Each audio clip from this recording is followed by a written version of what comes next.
அனைவருக்கும் வங்கிக் கணக்கு துவங்குவதில் பொதுத்துறை வங்கிகள் சிறப்பான முறையில் செயல்பட்டுள்ளதாக மத்திய நிதியமைச்சர் அருண்ஜேட்லி பாராட்டினார்.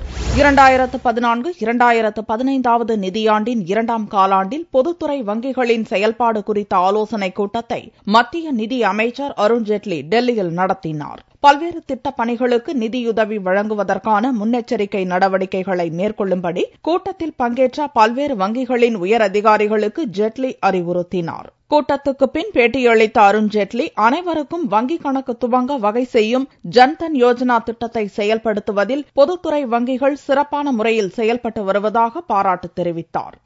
Regular consultation with the Department of Financial Services as with the PSU Bank, and we discussed the various items on the agenda, including the state of the markets today. There are several schemes under which the PSU banks have done a commendable job, particularly the Janadhan Yojana of the government. We have suggested to the banks proactive steps in funding and supporting various projects so that credit takeoff with regard to those projects also picks up in a big way. பொதுத்துறை வங்கிகளின் வாராக்கடன்கள் அதிகரித்திருப்பது கவலை அளிப்பதாக கூறிய ஜேட்லி, வாராக்கடன் விகிதத்தை குறைக்க உரிய நடவடிக்கை எடுப்பது குறித்தும் ஆலோசிக்கப்பட்டதாக தெரிவித்தார். கடந்த நிதியாண்டு நிலவரப்படி பொதுத்துறை வங்கிகளில் வாராக்கடன்களின் மொத்த தொகை 2,45,809 கோடி ரூபாயாக உள்ளது.